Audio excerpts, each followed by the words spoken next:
지덕체로 구독, 좋아요, 알림 설정 부탁드려요. 네, 지금 초등교사 영업 기밀. 이거 정말 궁금해하실 것 같아요. 초등 문해력 어떻게 해야 됩니까? 예, 제가 도서관 강의나 이렇게 주변에 이제 강의 요청을 받고 학부모님들을 만나면 그 문해력이라는 것이 굉장히 어렵게 이걸 네. 어떻게 해야 되는지, 책만 많이 읽으면 되는지, 글을 써야 되는지, 부모로서 도와줄 것이 무엇인지 여쭤보시는 분들이 굉장히 많거든요. 근데 사실은 우리가 부모가 모두 아이 곁에 항상 있어줄 수는 없어요. 맞아요. 그렇죠. 아시다시피 프랑스 교육 같은 경우는 그럼요. 독립적으로. 네, 독립적으로. 정말 엄격하고 독립적으로. 네, 저는 사실은 뭐 외국에서 아이를 키워보진 않았지만 실질적으로 일하는 부모로서 애들한테 미안함을 생각할 때가 정말 많거든요. 그러니까 특히 이 문해력도 마찬가지고요. 네. 내가 아이한테 하나부터 정말 A부터 Z까지 네. 가르쳐줄 수가 없는 상황에서 그럼 어떻게 하면 좋을까라고 제가 생각을 했을 때 아이한테 아까 뭐 1학년 입학하기 전에 자꾸만 맞춤법부터 시작해서 네. 글쓰기 뭐 다 맞춰야 된다고 생각하시는 분들이 막 급한 거죠, 마음이. 네. 그런데 문해력은 차근차근 하시면 돼요. 그러니까 예를 들어서 1학년 아이, 뭐 예를 들어서 요즘 아이들은 빠르니까 5살, 6살 때쯤 말로써 뭐 기쁨이라는 단어가 있다고 치면 네. 기쁘다라는 한 문장을 아이가 썼다거나 말로 했습니다. 그 다음에 어떻게 하면 좋을까요? 기쁘다. 그럼 또 연결 지어야 될 것 같은데요. 네, 요즘 아이들 글쓰기 지도하다 보면요, 선생님, 요즘 네. 아이들은 내 감정을 표현하는 거에 있어서 굉장히 인색해요. 그냥 기쁘다, 좋았다, 다시 말하면 대박 이런 거 있잖아요. 기쁘다 해서 하나를 더 연결시키면 좋겠네요. 그러니까 나는 기쁘다. 나는 근데 왜 기뻐라고 아이한테 물어볼 수 있잖아요. 나는 뭐 학교를 가서 기쁘다.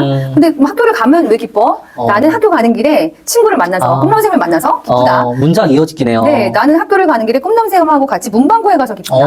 나는 학교 가는 길에 꿈남샘과 문방구에 가서 예쁜 지우개를 사서 기쁘다. 지금 마치 챗 GPT 같은데요? 자동으로 그냥 뚝뚝뚝. 그러니까 제가 아이와 이렇게 말 날리기 연습을 말씀을 드리는 이유가 부모님들이 자꾸만 처음부터 이렇게 긴 문장을 요구하시는 경우들이 있기 때문에 근데 실질적으로 제가 3학년 담임을 많이 했는데 할 때 보면 항상 끝은 그래서 기뻤다.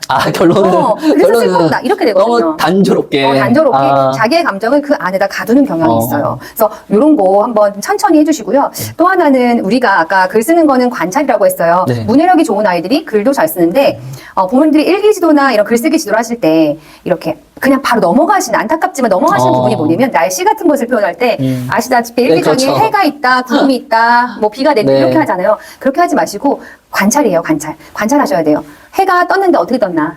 그렇죠. 날은 그 미묘한 차이까지. 아이한테 창밖을 바라보라고 하셔야 돼요. 오늘은 날이 어때? 어제보다 어떤 것 같아? 미세먼지가 낀 날도 있고요. 여름 같은 경우 너무 더워요. 그럼 너무 더운 뭐 햇살 가득한 날. 그런데 그게 너무 더운 나머지 내 머리가 이글이글 타고 있어요. 네. 뭐 햇살, 태양 왕관을 쓴 것 같은 날. 묘사까지. 그러니까 이게 나중에 되면 이렇게 되거든요. 실질적으로 뭐 흐린 날인데 어떻게 흐려? 구름이 너무 낮게 뜬 날.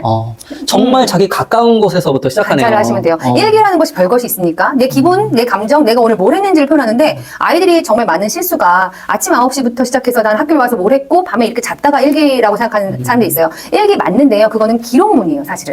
나에 대한 기록문이지 일기에 내 감정, 나의 관찰, 그중에 가장 재밌었던 것들을 하나 그냥 관찰하는 거. 지금 이 순간 내가 일기를 쓰기 위해서 자리에 앉았는데 다리가 저려온다. 자기에 대한 고민을 쓸 수도 있죠. 네. 나는 언제까지 이 일기를 써야 될까?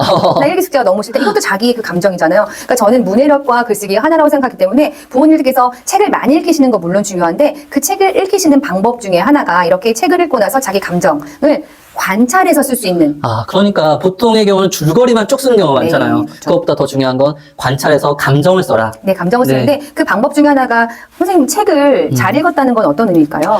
책을 잘 읽었다는 거는 대화를 많이 하는 게 잘 읽은 것 같아요. 그 작중 인물과 대화도 많이 하고 네. 그 배경으로 빠져 들어가가지고 그렇죠. 상상하면서 읽는 거. 그리고 맞습니다. 결말은 또 어떻게 될까 계속 그렇게 질문 던지는 거. 네, 맞습니다.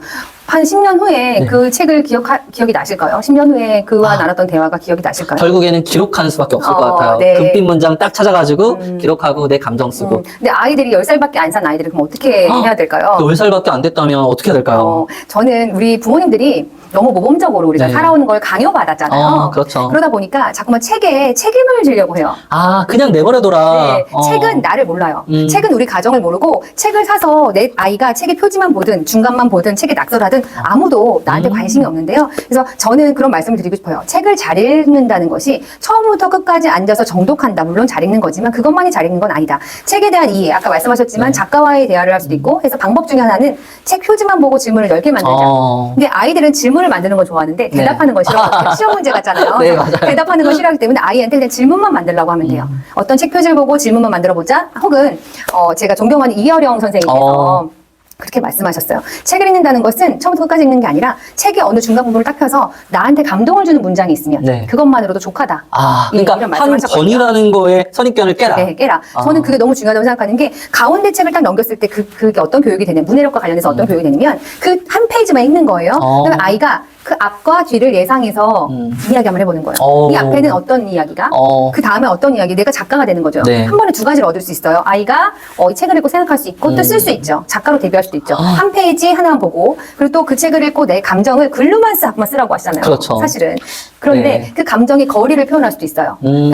주인공과 주인공 엄마의 거리는 어디냐. 넌 여기서 봐. 엄마는 어디 섰으면 좋겠어? 여기 섰으면 좋겠어. 뭐 주인공 친구와의 거리는 어떨 것 같아? 친구가 5명이 나오면 자, 엄마는 이 친구 중에 누군데 어느 정도 나랑 가까운 것 같아? 제가 지금 듣고 있는데 네. 일타 강사의 예. 수업을 듣고 있는 것 같아요. 네. 수업 너무 잘하실 것 같은데요. 예. 그래서 네. 이런 팁들을 제가 가성비 좋게 알려드리는데, 네.